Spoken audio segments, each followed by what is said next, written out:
総会ゴチャバトル大技炸裂タイマンバトル大冒険の始まりだぞドラゴンボールアドバンスアドベンチャー。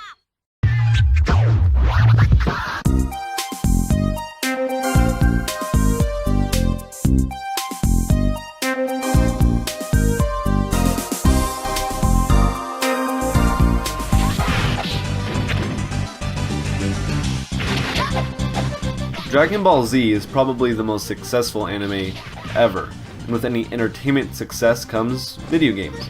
Fighting games mostly in the case of Dragon Ball Z, but with the exception of a butchered NES release, the original and better Dragon Ball series has had few adaptations localized for the States. That's changed within the past 5 years or so, and one of the earliest examples is Dragon Ball Advanced Adventure, surprisingly, for the Game Boy Advance.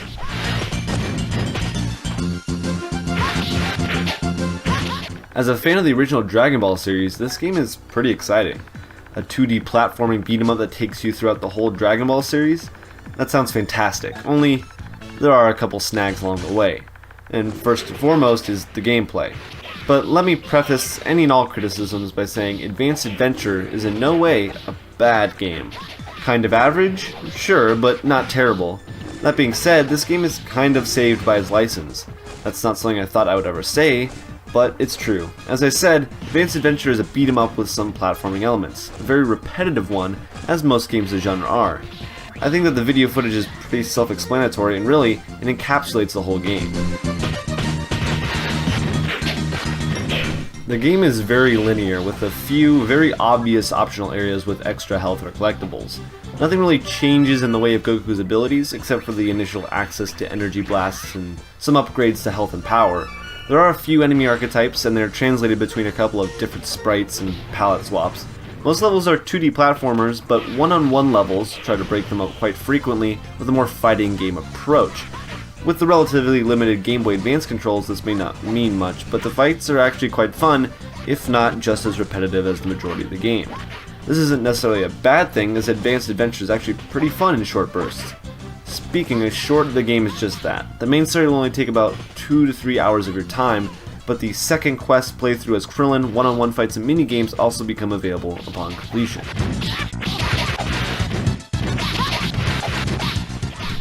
As I've stressed a few times, Dragon Ball Advanced Adventure is not a bad game. The repetition only becomes glaring in long play sessions, and the moment-to-moment action is satisfying. For fans of the original series, or those looking for the roots of the immensely popular Dragon Ball Z, it's a fun adaptation that takes some reasonable creative license with how the events played out in the actual show. Even if the adaptation does leave out the final saga, and somehow presents a very abridged story with a ton of text. Oh, and Dragon Ball is one word. How dare they? That's drunk.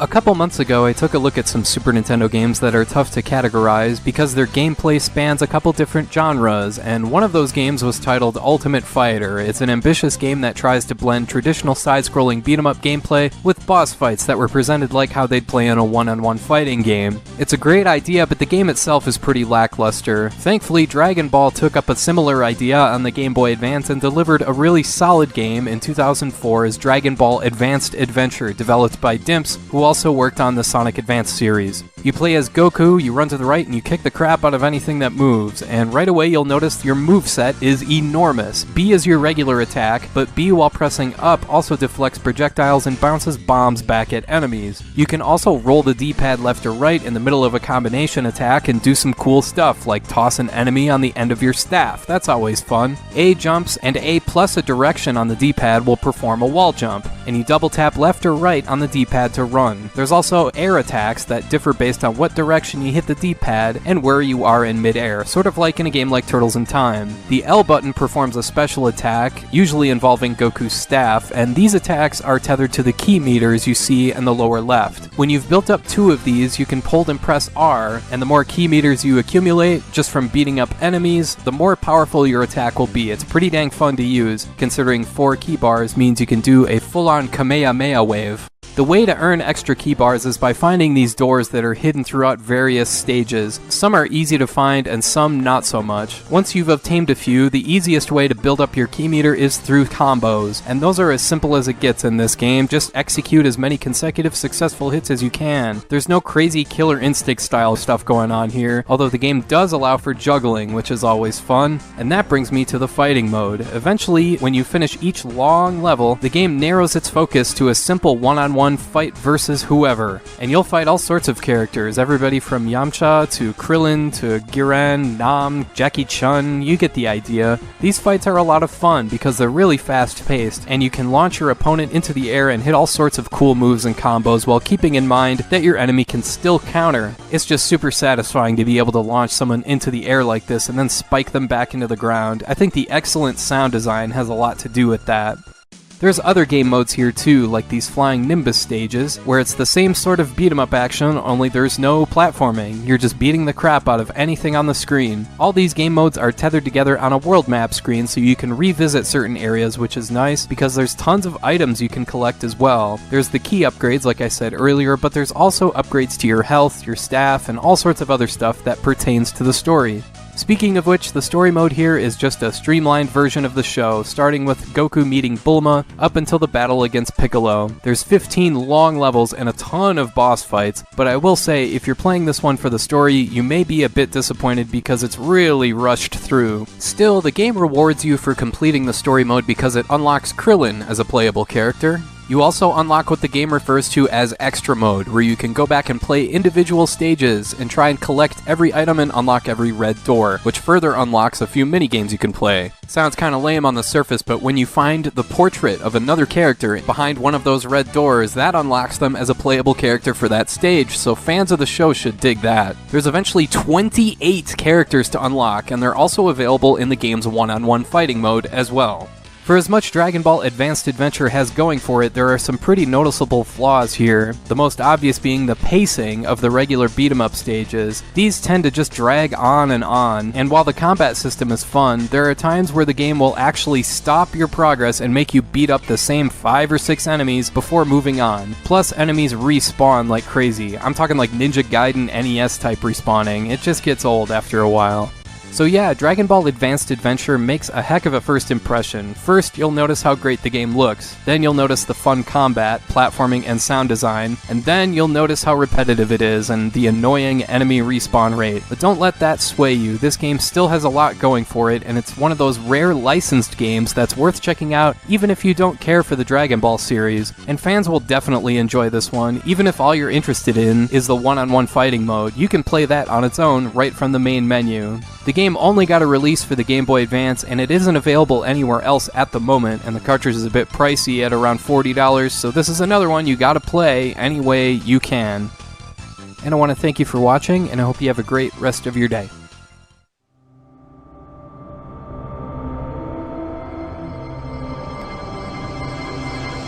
You have 2 balls. I want to start out by saying how freaking awesome this game is. Quite literally, Dragon Ball Advanced Adventure is just the drink you need if you want to wash out the taste of bad Dragon Ball games. Usually when you hear people talk about what the best Dragon Ball game is, they'll usually name one of the PS2 titles, or if you've got a comedian on your hands, one of the newer games like Xenoverse, but you rarely see folks talk about this game, and I think it's largely because not a lot of people have played it, and it's not a fighting game. I hope to educate all the Dragon Ball loving folks out there just how damn good this game really is, and why I think it deserves a lot more praise than it really gets. The game's plot is essentially an abridged version of the show, missing a few points in the series here and there, but ultimately hitting all the key moments. For those who don't know, Dragon Ball is about a mountain boy named Goku after he meets a girl from the city named Bulma. The two are seeking 7 magical orbs that when gathered summon an omnipotent dragon demigod named Shenron that can grant any single wish you desire. However, naturally with such objects existing, a variety of evil factions also seek them out, such as the Red Ribbon Army and the Pilaf Empire, and plan to use them for their own dastardly desires. Eventually, one such group, led by the imp named Pilaf, end up resurrecting the evil Demon King Piccolo, who once threw the world into chaos, and is now seeking the Dragon Balls in order to regain his bygone youth. The plot is simple, but the show's strong points are the characters and the sheer sense of adventure. something this game captures in spades. The gameplay primarily revolves around beating up enemies and platforming. The action in this game is great. You have a small variety of moves, but they never get too stale since they have a variety of uses. Like, you could simply just hurt an opponent with Goku's jump kick, or you could use it to kick back his grenades.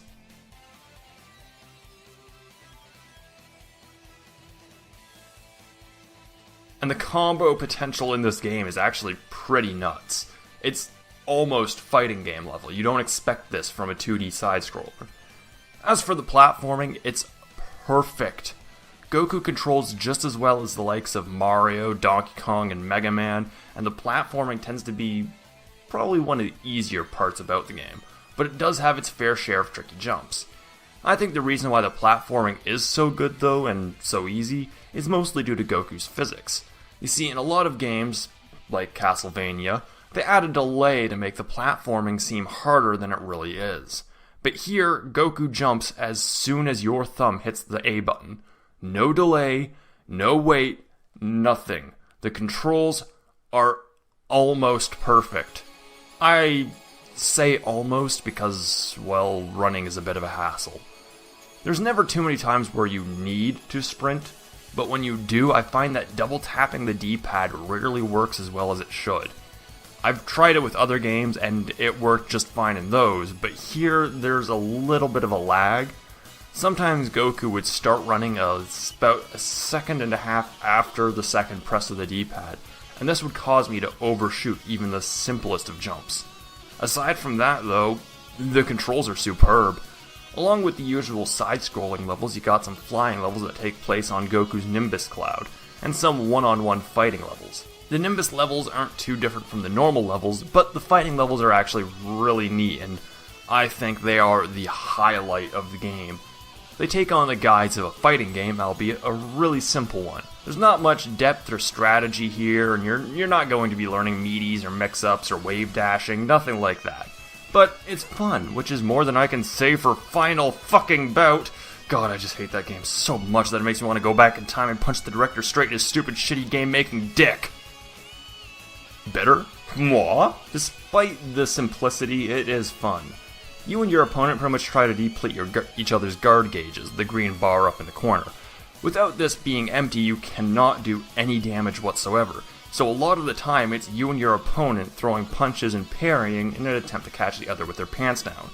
From here, you don't have too many options. You can either send them to the other side of the screen or launch them straight up into the air like they were loaded off a goddamn spring, and then send them careening face first back down into the ground that they were so desperately wishing was beneath them not even 5 seconds ago. It is very satisfying. And that's the key word here, satisfying. The reason why this simple fighting game is fun, yet Final Bout isn't, is because this game is satisfying. As a Dragon Ball fan, it gives me the speed I expect from the series, but at the same time, the hits all feel like they have impact, and the opponent does a lot more than just spam fireballs. And as a fighting game fan, it gives me enough depth. You're not going to get third strike out of this, but you're not getting Final Bout out of this, and that itself is a good thing. Hell, so in a way, this simple fighting game actually does have quite a bit of depth. Mostly stemming from how it teaches you basic mechanics that can be applied to stuff like Street Fighter and Tekken. When you think of Dragon Ball Z games, what are the first things that come to mind?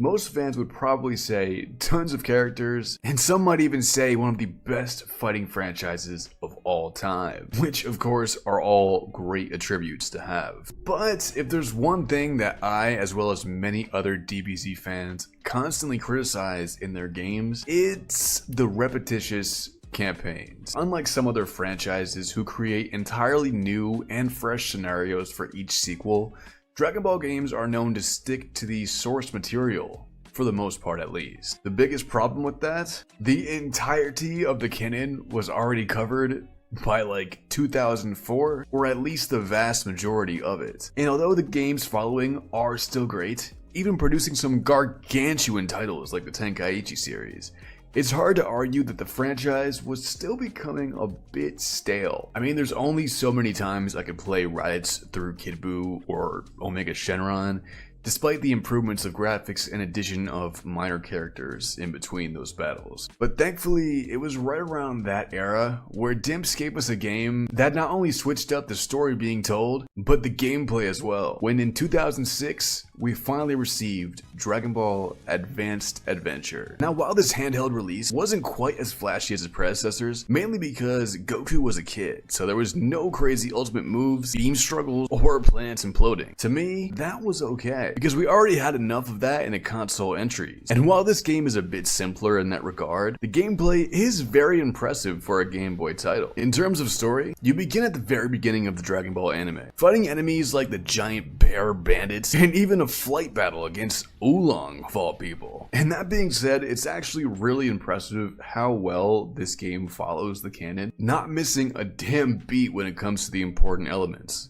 at least in the OG story. Tackling every major boss fight through King Piccolo, which is honestly a damn shame they didn't include the Piccolo Jr. tournament, one of the greatest arcs in the entirety of the Dragon Ball franchise for me. But Goku is basically Z Goku at that point in the OG story, so I suppose they probably didn't want to create a whole new character design for just a few quick battles. But when it comes to tournaments, it's Dragon Ball, so you know there's still going to be some. And they actually changed the combat for these specific stages as well. During the campaign, you'll be granted access to Goku's signature power pole, given the ability to do a plethora of different combinations with it. It's honestly pretty damn sick. But during the tournament matches and some specific boss fights in the campaign, you'll lose that power pole and instead gain the ability to absolutely launch your opponent into the air, ultimately sending them down hurtling towards the earth, which on its own is really freaking cool for a Game Boy game. But I'm not gonna lie, there's not really too many ways to vary this, and it gets quite repetitive after some time. Along with the melee combat here, Goku also has a plethora of ways to defeat his enemies, including 2 different super attacks and of course, his iconic Kamehameha. What's interesting about the Kamehameha in particular is that you will enhance it throughout the campaign. The first stage starting off as something more along the lines of a ki blast, steadily though progressing in size until it becomes that iconic blue beam that we're all familiar with. But I really do like this implementation of different Kamehamehas, as it emphasizes the process of Goku's growth throughout the original anime. I mean, we all know that boy has come a long fucking way since where he began. Likewise, the more your ki bar grows, the more super attacks you could pull off before having to recharge. This will become essential for later boss fights. I'm not gonna lie, they can get pretty tough, at least when compared to what I was expecting from a game like this. I mean, even Yamcha smoked my ass a couple times, and that's really saying something. The game being a side-scroller though, does make it quite limited. You can only go back and forth or up and down, with the occasional door you can go through which will usually grant you a special item, a heal, or something of that sort. But damn, if we're talking about doors, we have to bring up that one level towards the end of the campaign. You know the one. I got lost in here so many times, and there was plenty of times I'd go through the door I just came from, only to realize it was a dead end, and then end up in a completely different place than the door I just walked through, if that makes sense. But I mean, it made 0 sense to me, and got really frustrating for a moment, but you know we clutched in the end. Aside from the basic movements mentioned, you can also dash, which can link into another after image type super, and even utilize the power pole to help in navigating some steep terrain. One of the coolest aspects for me personally is the map though. While most DBZ games go from fight to fight, simply thrusting you into the next battle with the occasional dialogue recapping the story, here we see a drastically different approach. Between stages you will return to the world map, which encompasses all of the journeys Goku will go through throughout the main portion of the original story. It kind of reminds me of the OG Super Mario games in that.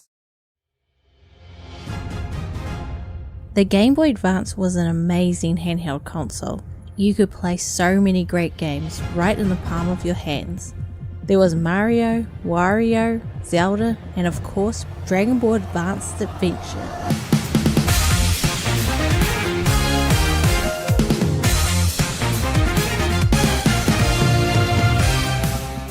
To be honest, I had never heard of this game until a couple of years ago.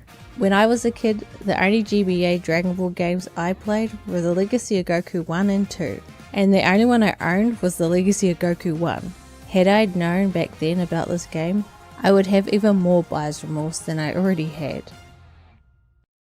Did you know that The Legacy of Goku is the 27th best-selling game on the console, selling over 1.4 million copies? Advanced Adventure didn't even make it to 200,000. That's just sad, considering how much better this game is. Sales might have been affected by its release date, as it didn't come out until mid-2005 in the US and Europe. This was around the same time when the Nintendo DS came out. You know, the successor to the Game Boy Advance that prints money. And I'm not even sure if it released in New Zealand at all, because I don't remember seeing it on shelves anywhere. Whatever the reason, Dragon Ball Advanced Adventure didn't see much commercial success, but this is one of those cases where this is not a representation of the game's quality, as Dragon Ball Advanced Adventure is definitely a hidden gem of the Game Boy Advance. For this video, I'll be playing through the PAL version, as it would have probably been the version I would have played if I had it back in the day. There are a few slight differences between the NTSC and PAL versions. For instance, the title screens are different, with the PAL version being much closer to the Japanese. There are a few more, but largely all versions are pretty much the same. The game allows up to 3 save files, and there are 3 difficulty settings: easy, regular, and hard. I decided to play on regular, which is a decision that I will regret very soon. Before the game begins, there's a short intro cutscene. Well, I guess you could call it a cutscene, more like a slideshow with aspirations. It gives you a quick crash course on the Dragon Ball world.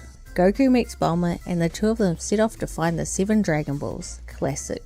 No Frieza, no Super Saiyan, no multiverse shenanigans. Just hey, wanna go collect some magic rocks? Simple times.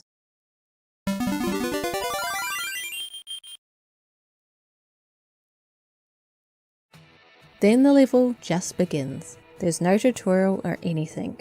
The game just lets you loose outside of Grandpa Gohan's house and trusts you, the player, to figure out the basic controls for yourself. A very old school approach in teaching the player, actually trusting them to know how to press buttons and experiment for themselves, rather than being spoon-fed the information like a baby. Isn't it strange that despite gaming being more prolific than ever, players are being trusted less and less to understand the basic concept of how to play a game?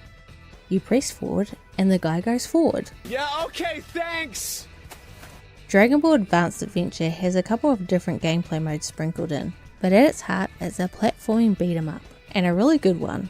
The controls are simple but tight, responsive, no delay, no mushy jumps, just crisp movement that makes it a pleasure to play. Since this game is set at the very beginning of Goku's adventures, he has yet to learn how to fly, and is only able to jump. That jump isn't just for clearing gaps, you're gonna use it for dodging enemies, landing aerial attacks, and exploring. And because it has to do all that, the devs gave you a ton of mid-air control. You're not locked into some stiff preset arc. You can course correct like crazy, which feels great, because it means you're never completely screwed if you misjudge a leap. It's platforming freedom without the floatiness. I was trying really hard not to use the word floaty, but it's just too good of a descriptor. The fighting is also very easy to grasp. Goku carries with him the power pole, and will use it to extend his reach with his combos. He also has a jump kick and a jump attack to hit down the flying enemies. Also, I will say I do feel like maybe Goku should extend the power pole just a little bit more. I'm always just missing them. Come on, I just need a little bit more reach. Fighting through the pigmen and wolves, we make it to the end of the level, where we face our first boss, this giant man-bear pig. I'm here to educate you about the single biggest threat to our planet. I'm talking, of course, about Man-Bear Pig. This giant man-bear pig is trying to eat Turtle, so Goku jumps in to save him. During these types of boss fights, the controls are the same as during the platforming sections, and you will need to learn the boss's attack patterns and find openings for you to be able to completely deplete their health bar. With the final blow, we get our first area clear. Goku and Bulma escort Turtle to the sea. It is here where they meet Master Roshi for the first time. To thank Goku for saving Turtle, he gifts him with the Flying Nimbus. As Goku thanks him, Bulma notices that Roshi is wearing a Dragon Ball around his neck. and he lets them have it for free because they can't have the flashing scene on a Nintendo console aimed at children.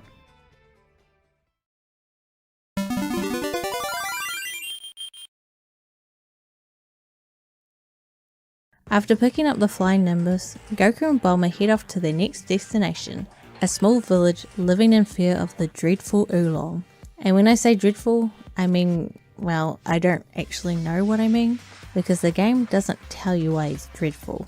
The villagers strike a deal. If Goku gets rid of Oolong, they'll hand over their Dragon Ball. Simple enough. But this is where it gets a bit hard to follow.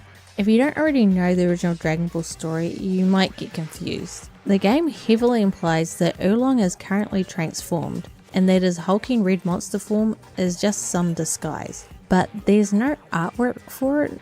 What you actually get is just Oolong's normal design in silhouette. It's just not conveyed very well.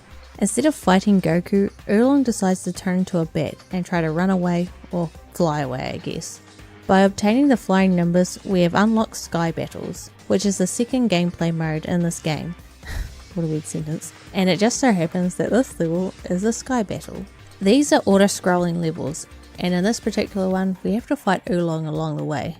God, it's a freaking tongue twister, that sentence. The platforming element is pretty much removed from Sky Battles, as the Nimbus will always move under Goku to catch him, so you don't have to worry about falling. You can fly freely around the screen too, but jumping is faster. During this chase, Oolong tries to get away while you whack at him mid-air. Take down his first health bar and he transforms into a missile. Because why not? Now you're dodging both his flames and his drill-like charge attack while still trying to land hits. It's chaotic in a fun way, and honestly it's a nice change of pace from the usual platforming. Keep hammering away and eventually you bring him down.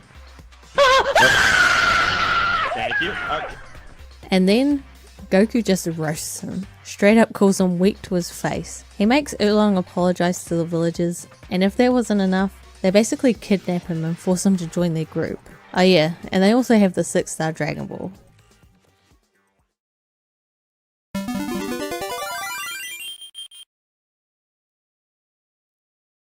The team's next destination is the wilderness, where they are ambushed by a bandit. Hello.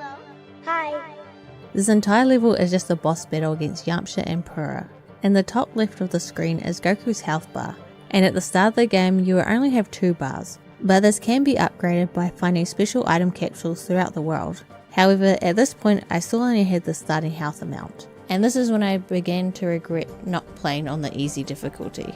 You see, Advanced Adventure works on a live system.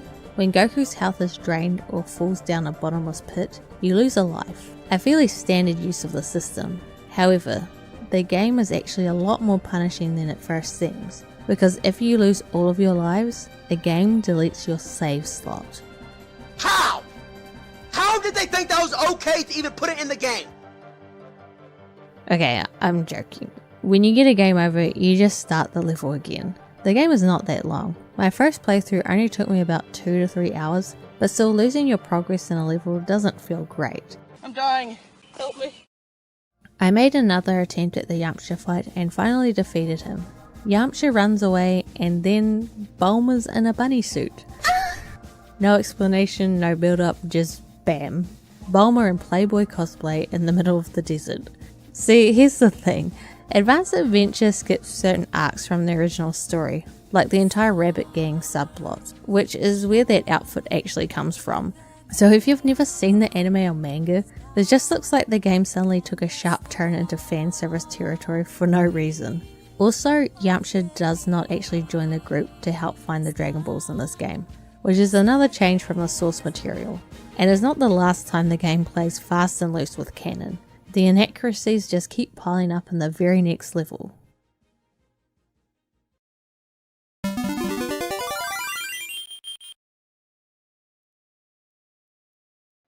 Goku and the gang make their way to Fire Mountain, and it's here we meet the mighty Ox King, a towering ex-student of Master Roshi.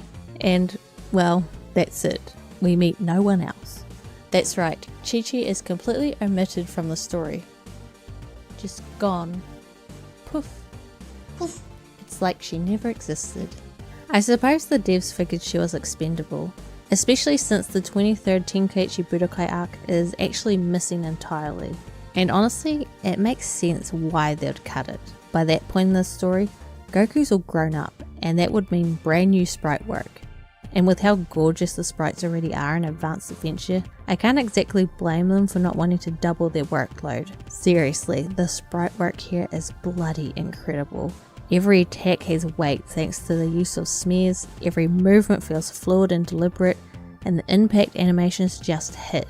It's the kind of pixel art that's so good it never ages. I mean, look at this stuff. It's brilliant, timeless.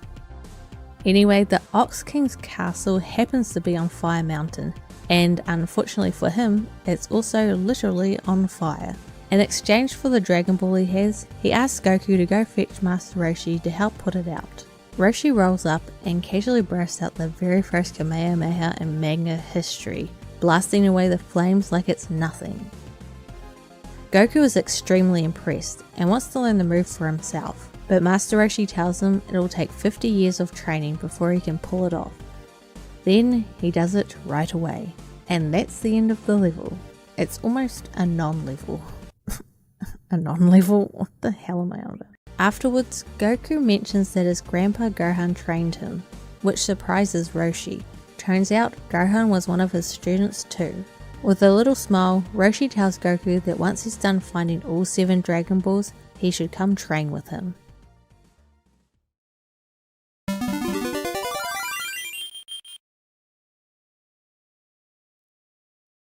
In search of the final Dragon Ball, Goku and the gang make their way to Pilaf's castle, somehow.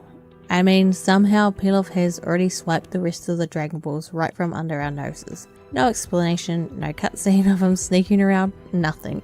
He just has them. And now with almost all of the balls in his possession, he plans to become ruler of the world. Oh no! And it's up to Goku to stop him. Oh no! At first glance, the early stages of Dragon Ball Advance Adventure give you the impression you're in for a straightforward left-to-right platforming action. Jump over pits, bop some enemies, move to the next screen, the usual. But Pilaf's castle? Oh no. Oh no! This place throws that expectation right out the window. It's a maze. Multiple routes, pitfalls, dead ends, and giant balls. Even though this level is only about halfway through the game, it is one of the most complicated in the game. While exploring, you'll come across food items to restore Goku's health, along with extra lives hidden around the castle. Enemies will also occasionally drop these items, occasionally being the key word here. Sometimes you can go a whole stretch without a single drop, and then suddenly you're swimming in apples and burgers. Apples heal the least, but appear most often. Burgers heal more and are scattered around the levels. And then there's the roast chicken, or turkey. I'm still not sure. Before we attack each other and tear ourselves to shreds like a pack of maniacs, let's just open the sack first and see what's actually in it. It might not even be worth the trouble. Okay, it's worth it. When reaching certain points in the game, an exclamation mark will pop up on the screen. This means that you need to defeat all the enemy waves before you can continue. Outside of these areas though, you can actually skip past most enemies if you want, which is great if you're low on health or just impatient. By making our way through the castle, we finally make it to the top where we confront Emperor Pilaf. Oh, I guess in this version he's called Pilaf the Great. The fight is actually against 2 bosses, and no, they do not share a health bar, something I failed to realise, hence why I'm just standing there for a few seconds thinking that I had won. This is also a good time to talk about the key gauge in the bottom left corner. Goku starts with just one segment, but like his health bar, you can expand it by finding special items throughout the game. Ki builds up when you hit enemies or pick up ki refills, letting you unleash blasts. Technically we learnt the Kamehameha in the previous level, but right now it's basically just a fancier looking ki shot. We'll need a much bigger ki gauge before it starts resembling the iconic beam we know and love. After taking out both the Pilaf machines, Goku and Bulma are ready to reclaim the Dragon Balls, except they get gassed. Pilaf calls forth Shenron to make his wish, but before he can do anything world dominating, Oolong swoops in and wishes for a pair of woman's panties. Pilaf is stunned, and in classic villain fashion, he vows revenge before scrambling off. And that's pretty much the end of the very first Dragon Ball arc. The storytelling here let's just say it's more connect the dots than a full narrative. Big chunks are skipped, motivations are vague, and events just happen with little explanation. And honestly, that's kind of the vibe for the rest of the game. Goku parts ways with Bulma. He's back to Kame House and begins training under Master Roshi, setting the stage for the next adventure.